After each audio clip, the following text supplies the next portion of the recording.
हाँ, welcome to doctor Raghavan channel. ये video अभी तक हम लोग डायबिटीज़ के बारे में ऑलमोस्ट सब कुछ कवर कर चुके हैं। नेचुरोपैथ, आयुर्वेद, हमने नेचुरोपैथ का डाइट चार्ट भी बताया और हमारा मेटाबॉलिक ट्रीटमेंट में मेडिसिन्स डायबिटीज़ के लिए स्पेसिफिक क्या है वो भी बताया। हम आगे के वीडियो में हम बताएंगे कि डायबिटीज़ के मरीज़ यदि किडनी के शिकार हैं या हार्ट के शिकार हैं तब उसके लिए हमने क्या प्रोटोकॉल बनाया है।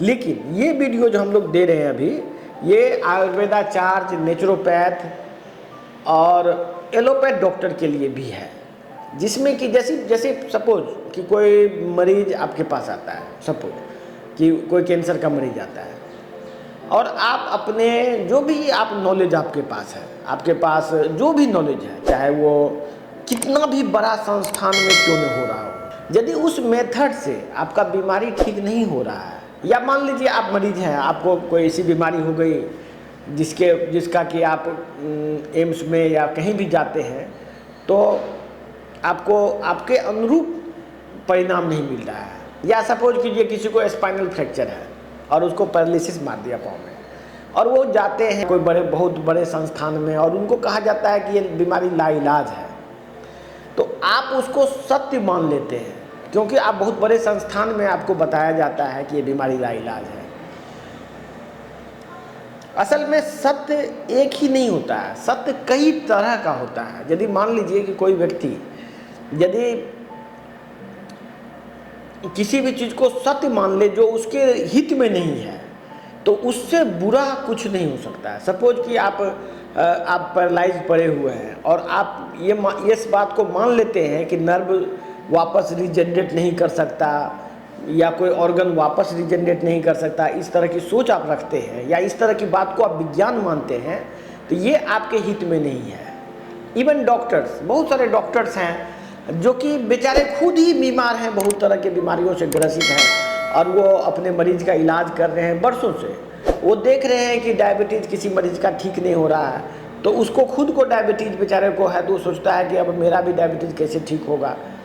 तो वैसी स्थिति में, वैसी निराशा वाली स्थिति में आप इस बात को और ध्यान रखिए, ये सोच ही कि ये सत्य अंतिम सत्य है, यही आपके दुर्दशा का कारण बनता है। यदि आप किसी भी चीज़ को अंतिम सत्य मान लेते हो तो आपके पास पॉसिबिलिटी जीने की ख़त्म हो जाती है। यदि सपोज कि आप बहुत बड़े डॉक्टर हैं, एम्स में डॉक्टर हैं और बहुत ज़्यादा नॉलेज आपको है और ये नॉलेज आपको यदि आपके लाइफ को बेहतर नहीं बना रहा है तो वही नॉलेज आपकी दुर्दशा का कारण है। बहुत सारे लोग देखते होंगे आपके बहुत बड़े, बहुत पैसा वाला है, बहुत ज़्यादा पैसा, करोड़पति अरबपति हो गया, लेकिन उसको कोई बीमारी हो गई, सपोज कि उसको कोई किडनी खराब हो गया, किसी को डायबिटीज़ हो गया।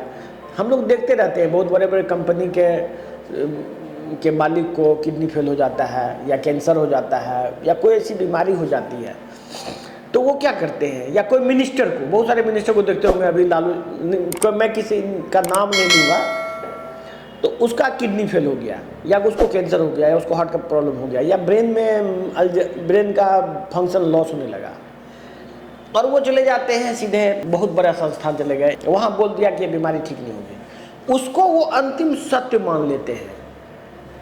यदि आप उसको अंतिम सत्य मान लेते हैं तो ये आपकी दुर्दशा का सबसे की बीज आप बो रहे हैं खुद। यदि कोई डॉक्टर है, कोई बीमारी का इलाज कर रहा है और वो उसका जो भी नॉलेज है, डॉक्टर बहुत पढ़ लिया, बहुत दिन से पढ़ा लिखा है, लेकिन यदि आप ये कहते हैं कि बीमारी लाइलाज है तो ये उस डॉक्टर के लिए भी दुर्दशा का कारण है। इसीलिए ये एक तरह से ये वीडियो आप लोगों के लिए एक संदेश है कि यदि कोई भी चीज़ आपको असंभव दिखता हो लेकिन उसके वजह से आपका जीवन प्रभावित हो रहा है तो आप उस सत्य को मानने से इनकार कर दीजिए। यदि आप उस सत्य को मानने से इनकार कर देंगे तो आपके पास एक दूसरा सत्य का रास्ता खुल जाएगा। उस सत्य के रास्ते से आप वो कर पाएंगे जो आप कभी सोच भी नहीं सकते, आपके सोच से परे चले जाएंगे आप।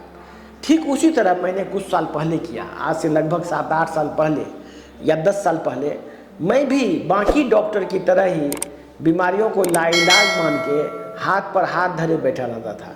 और मैं भी जेनेटिक्स और एलोपैथिक का ज्ञान प्राप्त करने के बाद मैं दूसरे डॉक्टर के तरह ही मैं भी ज़्यादातर मामलों में निराशा निराशावादी, असहाय महसूस करता था।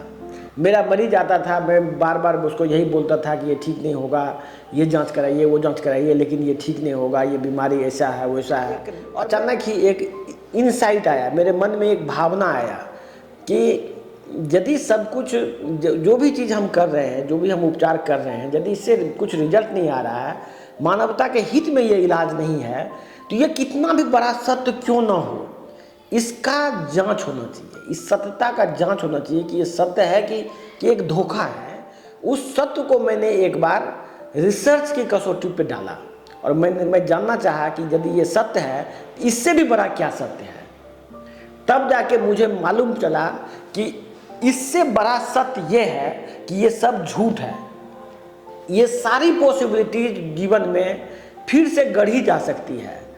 इवन डायबिटीज जड़ से ख़त्म हो सकता है, कैंसर ठीक हो सकता है, पैरालाइज्ड आदमी का पैरालिसिस ख़त्म हो सकता है। मैंने कई लोगों का जो कि दोनों पाँव से पैरालाइज था, कुछ एक्सरसाइज करा के, कुछ ब्रेन का ट्रेनिंग दे के मैंने उसे ठीक किया। आज किडनी के कितने मरीज विदाउट डायलिसिस बहुत अच्छी ज़िंदगी जी रहे हैं। मैं ये नहीं कह रहा हूँ कि लोग मरते नहीं हैं, मेरे इलाज में भी लोग मरते हैं। और मैं मानता हूँ कि अभी तक के अनुसंधान में मृत्यु पर कोई विजय प्राप्त की संभावना नहीं है। लेकिन कैंसर का इवन 4th स्टेज कैंसर मैंने कई ठीक किया है। ब्रेन ट्यूमर बहुत आसानी से ठीक होने वाली बीमारी है, बहुत कॉमनली ठीक हो रहा है।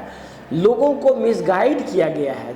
इसीलिए मैं आप लोगों को, आयुर्वेदाचार्य हो, नेचुरोपैथ हो या एलोपैथिक डॉक्टर हो, मैं आप लोगों को ये इस तरह के सोच को डेवलप करने के लिए मैं अपने पास इनवाइट करता हूँ कि यदि आपको लगता हो कि ये बीमारी ठीक नहीं हो सकती है तो कमेंट पर लिखें, हम आपको बताएंगे कि ये बीमारी कैसे ठीक हो सकती है। धन्यवाद।